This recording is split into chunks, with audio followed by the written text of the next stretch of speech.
welcome back to another episode of The Business Direct.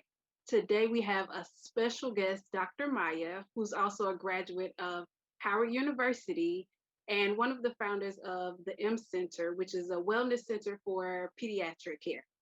Hi, Dr. Maia, how are you doing today? Hi, I'm well, and you. Thank you. Thank you for having me. Great.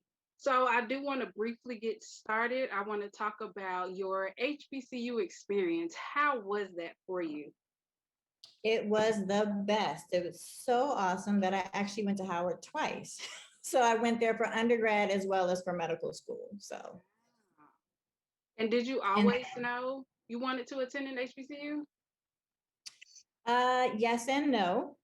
So my mother actually went to Howard Law School when I was 8. Okay. And so that subtly influenced a lot of things. So on days where I didn't have class or there was a holiday, I would go with her to school. And she took me to my very first step show, and I can literally see it in my mind's eye like it was yesterday. I remember everything. And from that point forward, every homecoming, we would go to the games, or I would go to the alumni lunch and brunch with her. And so that, coupled with other family members that are also HBCU grads, my brother went to UDC. I saw him, pledge his fraternity. So there were just a lot of little things throughout my life. I had teachers. My 6th grade teacher went to Howard and was a Alpha Chapter, AKA church members. I mean, I was just surrounded by, and at that time, Washington, D.C. was actually Chocolate City. Atlanta has now since taken the title. But I had the pleasure of, all of our news anchors, politicians, teachers, dentists, doctors, everyone looked like me. Right. And so it was just a natural draw to want to be surrounded by people that look like me. My early years in school, I went to a very a private white institution, as did my brother. And we just had some issues with, frankly, racism.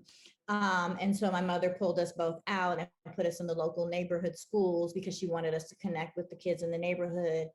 And that exposure to people from different backgrounds. I was in an international studies program in my high school. I recognized the safe space. Okay. And wanted to continue that for as long as I could. And I completely understand that. I went to, in elementary school, I also went to a diverse school. And so going to an environment where everybody looks like you and there's also success around you was something that I didn't always see. And so going to an HBCU, I went to Savannah State. And so attending an HBCU was a great experience for me that I don't regret.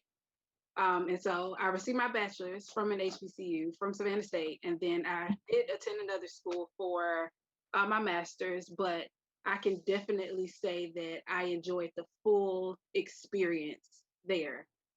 And so I was wondering, for you, when you pursued your degree, did you decide I want to become an entrepreneur, or were you pursuing your degree just to go into the medical field? Well, that I wanted to be a doctor. I actually have it in writing. And I actually found the journal where I wrote it down the summer that it was time for me to write my personal statement for my medical applications. So I always knew I wanted to be a doctor. The type changed throughout the years. And then once I got into school and we started rotating through the hospitals, that's when it became clear that I'd always worked with children. So, in junior high, I would help teach the little girls dance. In high school, I tutored junior high. In college, I tutored high school kids. So I was always working with children. The entrepreneurial spirit came about. I trained in Los Angeles at Children's Hospital, Los Angeles, met my husband, had some kids. We moved back east to Georgia, where I decided I wanted to stay home for a few years. My kids were really young, raise them and homeschool them. And then I had some health challenges with my son and started to do an immense amount of research about a better way to do things. And so I had always been a little bit different. during that time, I did work in an urgent care, like one evening a week, and I was just approaching things differently. I didn't write a script for every little bump and bruise, and people really seemed to appreciate that. And I realized I didn't want to go back into the machine of cranking out 30, 40 kids a day to make the mark, Mhm. knowing that deep down inside, you're not moving or pushing the envelope as well as you could, because there just reaches a point where you're just limited in how well you can dig deep and figure out what's really wrong and fix it when you Mhm. have to keep cranking people out so quickly. Okay. And the way that a more holistic integrative approach works is it requires time to really sit down and talk and dig through the history and the exam and figure out where you can connect the dots and make a real difference in that child and family's life. And I completely love that. You touched on how you wrote in a journal that you wanted to become a doctor. And so I wanted to kind of go back to that point because I'm a big journaler myself. So that kind of made me smile because that's something that I actively do. And so while journaling, did you journal throughout school? Are you a continued journaler? It Um, tapered off. It tapered off. My mother was a teacher before I was born. And okay. so I think she had just given me a book and you were supposed to write in, and I was young. So it was like, like now I know my favorite number is still three, your favorite color. So it was very basic. But each year it asked, what do you want to be when you grow up and things like that. And I just noticed that every year I was writing the same thing. It Oh, took me a couple of years to figure out how to spell doctor, and it's not ER, it's OR, but I was 5, y'all. Give me a break. But I wrote it every year. And so it just clearly was divine intervention. And, math and science things just clicked always. And I was able to see things differently and visualize the body and how things moved and how it worked. Um, and that was really, or is really, an asset with how I do medicine now. When I hear someone's story, I'm listening to it very differently than maybe your average physician would be. okay. As you're talking about symptoms, I'm like, and that connects to this, and this is because of that, and these three things are related because of this, so we need to look at that. Wow. That's a great approach to medicine. And I was wondering if was there anything in particular while you were in undergrad, was there anything or grad school, was there anything in particular that stuck out to you as far as what your professors were teaching, their style, or did you just jump into the almost the holistic approach? Well, in undergrad, in terms of HBCUs, first of all, everyone isn't Black. All your professors aren't Black, but Right, they care. So right. that's one thing. And then even as a people, we're not a monolith. So there were a lot of different influences. And one thing that I noticed was my teachers cared, my professors cared. It was the first or second week of class in chemistry, Mm-hmm. and he's calling people by name and looking them dead in the face. And I'm like, oh, well, they were all in the summer program. So ha ha. And Uh-huh. then week 2, he looked me dead in my face and called me by my name. I was, ooh. So I could tell that he had taken the time to go through our applications, read about us. And that's actually, as Dr. Christian Murphy, he convinced me to change my major from biology to chemistry because he saw something in me. And it does make more sense. Spelling is not necessarily my strong suit, but if you give me some numbers, I can figure out the formula. I can figure things out. One thing I can say about attending, well, there are a lot of things I can say about attending Howard Medical School. Okay. Um, every year, they would bring back world-renowned physicians to lecture us on certain things. And so, especially during our surgery rotation, so the head of the department was the first Black head of the American Cancer Society, Dr. LaFall, who actually was my mother's breast cancer surgeon and saved her life. Story for another day. And the king of the abdomen came in, and he trained before there were CT scans and MRIs. So they really had to learn how to do a physical exam and how to think. And we were always taught, when you're ordering a test, how are the results going to change your management? And I noticed a difference in residency with other people. They would just order a whole bunch of tests. And I'm like, well, how is that going to change what you do next? Like, don't order a bunch of stuff just to see what sticks. Mhm. So we were very taught, how to target what you're doing. We were also taught that the goal was to make sure that we were good clinicians. So someone asked, what about the board exam? And Dean Dylan Titus said, we're not going to teach you how to take the board exams. We're going to teach you how to be good clinicians. You'll figure the rest out on your own, like quote unquote. Right. So that was their goal. And when I went on all my interviews, it was clear to me from all these other very high end institutions that they knew that too. Okay. By the way that they engaged me, wrote me thank you notes for coming to interview, called and followed up. They wanted me. And that's because I think they also knew how rigorous our program was.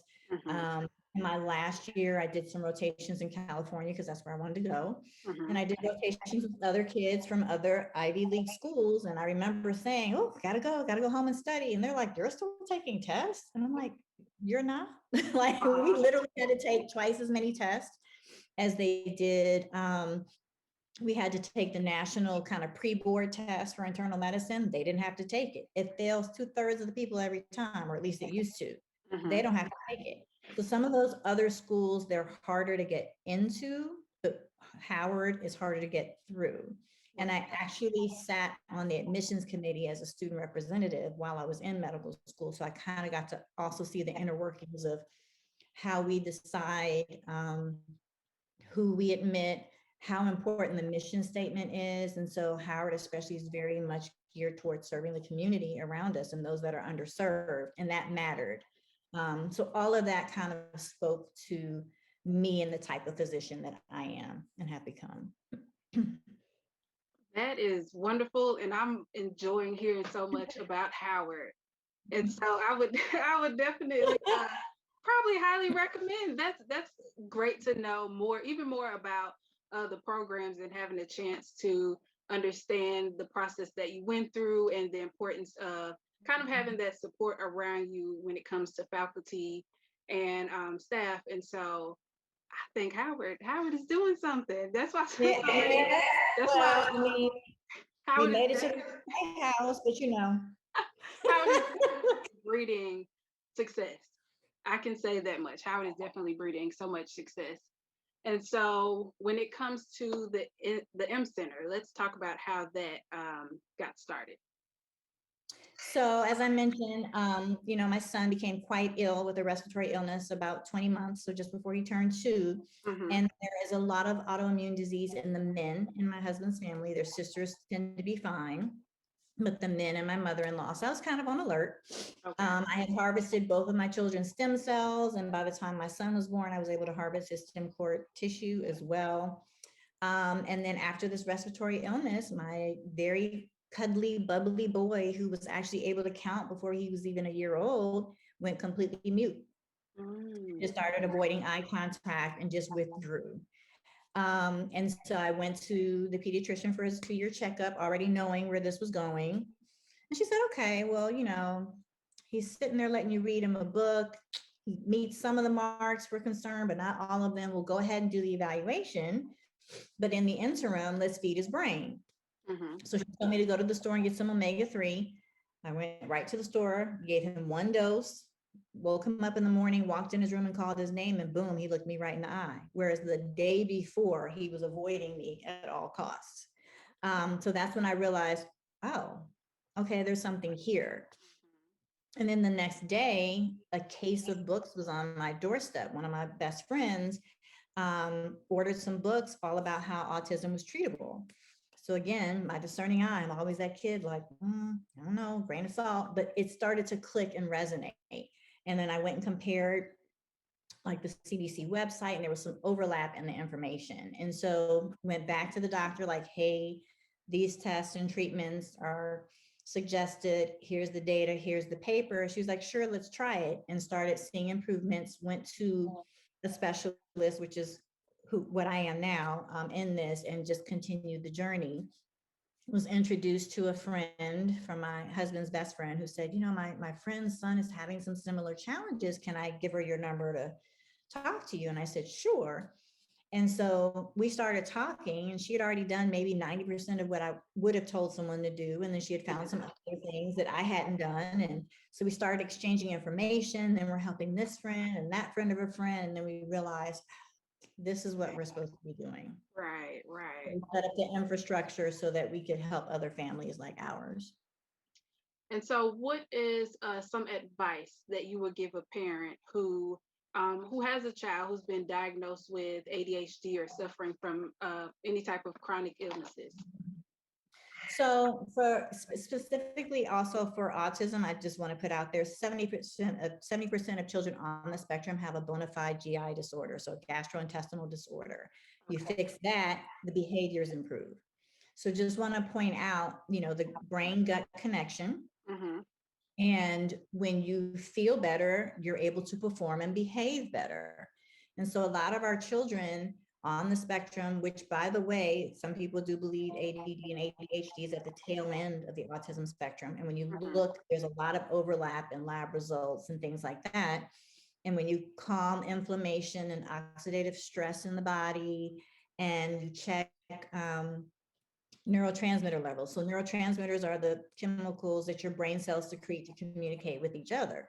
Well, the standard of practice now is you go to a psychologist, psychiatrist, and they try this drug, doesn't work, try this drug, made them work, try it without actually, why don't we measure Right. what we're manipulating? Let's look and see what those values are. Right. Sometimes, and again, this is all evidence-based. I'm not experimenting on people's kids. We read clinical journals all the time. I have 4 sitting right here. I'm about to read when I finish with you. And if you give the body what it needs, then it can do a better job of performing. And if there are things in the way, like an infection or inflammation, and you work on removing that, again, things can heal.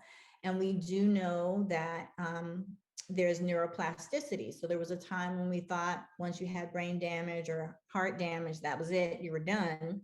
But we now know new brain cells and new technology, stem cell research, there's so much that can be done in repairing and regenerating new brain connections. That is so great to hear. And thank you for all that you do to make sure that parents and kids are feeling better and helping them to find holistic ways to improve their health, their overall health. And in that, I want to add, make sure that you have a doctor that's listening. If I had $1 for every patient that came here and said they tried to tell their doctor for months and years that they had concerns and they were brushed off. I even had a friend of a friend. The mother was a family practice doctor. The dad was an internal medicine doctor. She went to a pediatrician and told them she had concerns that her 3-year-old son wasn't talking. The doctor literally called her a helicopter mom and sent her on her way. I'm like, no, she actually studied child development as a family practitioner and knows that by 3, you're supposed to be talking. Right. So follow your gut, listen to your intuition. If you feel as though something isn't right, keep knocking on doors until you find someone that will acknowledge, at least listen to what you're saying and agree to work with you to get somewhere. And I would have to agree with that approach as well. I myself dealt with a few doctors who kind of brushed some things off, and I was suffering from certain things. As far as one example would be eczema. And so before I knew, it almost seemed hereditary in my family. I would go to the doctor and they're saying, oh, you work around kids, so it's probably just a ringworm or something. And so they would give me some cream and then it'll kind of disappear and then it'll come back. And then I tried a different doctor and I tried a different doctor. And then I got to one doctor and she said, well, explain to me, what are your symptoms? What's going on? And we talked it through and she said, you're suffering with eczema. And so it just clicked.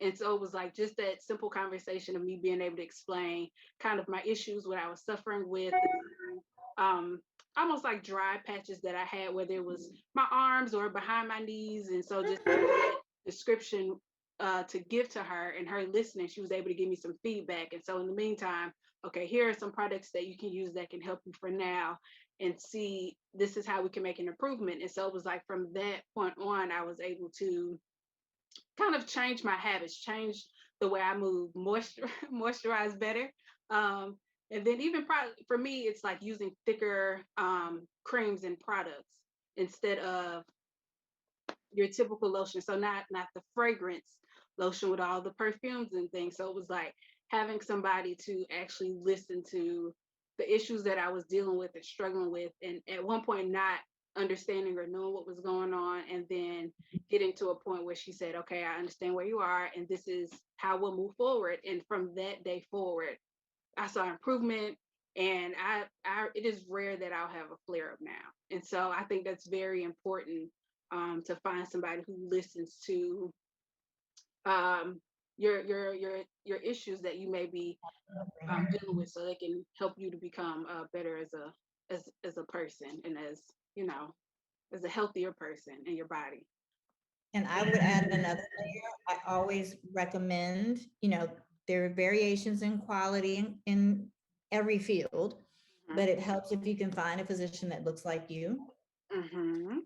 because the recommendations for our bodies are Mm-hmm. different for certain conditions and disease processes in terms of screening exams, the age parameters, they're different. Mm-hmm. The treatment for certain illnesses are different. And when I was in school, because I was at Howard Medical School, we were taught, the first line of treatment for blood pressure is this. Unless they're African American, it's this. And if they're diabetic, it's this. I don't know if it's not that way in other places. Okay. And then I'm going to just personally be that person that might hear or pay attention a little bit differently if it is mentioned, because I have a vested interest in my community. Mm-hmm. So also the whole cultural thing about communication. So I remember in residency, going in a room, the whole team is at the bedside and the attending's giving this whole spiel about what's going on. And I'm looking at this, Black families' faces, and I'm like, they're not processing anything that's happening right now. If you pay attention, you can see when your eyes glaze over. Right. And so the whole team walked out, and I spent the extra 30 seconds to a minute to say, this is what he meant, X, Y, Z, and this is what we're going to recommend and what we're going to do. And oh, okay. Right. You see how that could have gone was they don't care, they're not interested, they're not adhering to the recommend. They didn't understand. Right. Speaking a whole bunch of jargon. And, it even happened with my brother when my nephew was in the NICU. Mm-hmm. Well-meaning, great doctor. And she's using all of these medical terms to explain what's happening. And I'm like, he's not. And both my brother and his wife are college educated, smart people. But I'm like, dude, this is not. So as soon as she finished, he looked dead at me and he was like, okay, English. And so I translated what she said into and then they were like, okay. And then they looked back at her. And I hope it clicked to her that you can't speak as though you're reading from a medical journal when you're talking to a family. Right. So just little things like that, body language, and how many times I've gotten, hey doc, are you giving this to your kids? Tell me the truth, what's happening? What are they trying to do to my child? So there are just certain cultural things that make people more comfortable expressing themselves, and feeling heard as well. Absolutely. I've definitely made an effort to find a doctor who looks like me, and just about every way, because of just my experiences with different doctors. The one who looks like me and who's also a female has been my best fit for everything when it comes to my eyes, when it comes to just my overall health. When I have a female doctor who looks like me, I always feel heard and I always get an answer. Excellent. And it's just that little unspoken little thing in the eye where you got and you kind of feel safe. Right. So I would like to thank you for your time. Thank you for And having me. is there anything else that you would like to share with the viewers before we close today? Just that, yes, we do see medically complex children. We also just see regular well checks, sports physicals, earache. We just handle it differently. We're located just outside of Atlanta, but we do telemedicine appointments for anyone that does have concerns about learning differences or autoimmune diseases and things like that. And it is our goal to get to the root of the issue and do our best to help the body heal and perform perform at its best. And where can they find you guys? Your website, social media? All the above. So our website is the mwellnesscenter.com, Instagram and Facebook is the M Center, and even Dr. Maia, you can find me as well. But we're out there. We have some videos that we're putting out, just explaining some basic things of how we treat things differently, like even your eczema. I will check that out. And getting to the real root of why your body is kind of betraying you, and things that we can do to just be healthier and have a better, longer, better quality of life. I will definitely check that out. And again, I want to thank you for your time, taking the time out to speak to us and give us some new knowledge about just overall healthcare.